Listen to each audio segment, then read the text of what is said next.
السلام علیکم ورحمۃ اللہ وبرکاتہ۔ لفظ القدوس کا بہترین نسخہ۔ لفظ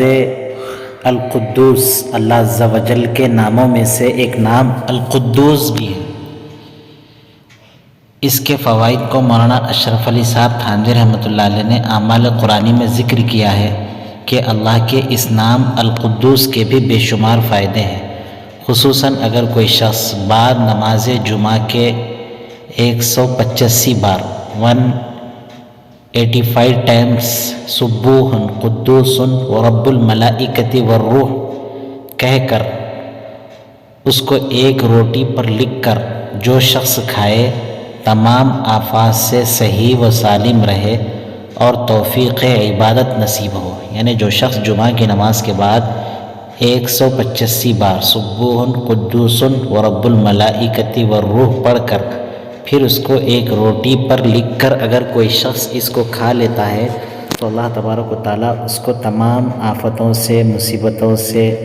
اس کو محفوظ رکھتے ہیں اور اللہ تبارک و تعالیٰ کی اسے توفیق نصیب ہوتی ہے۔ یہ القدوس کے فوائد ہیں جو اللہ عز و جل کا نام ہے کہ اس کی وجہ سے آدمی تمام مصیبتوں سے آفتوں سے محفوظ رہتا ہے اور توفیق عبادت نصیب ہوتی ہے،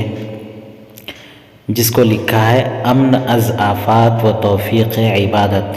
القدوس و خاصیت بعض نماز جمعہ کے 185 بار سبوح قدوس ورب الملائکۃ والروح کہہ کر اس کو ایک روٹی پر لکھ کر جو شخص کھائے تمام آفات سے سالم رہے اور توفیق عبادت نصیب ہو، اس کو اعمال قرآنی میں مولانا اشرف علی صاحب تھانوی رحمۃ اللہ علیہ نے نقل کیا ہے۔ السلام علیکم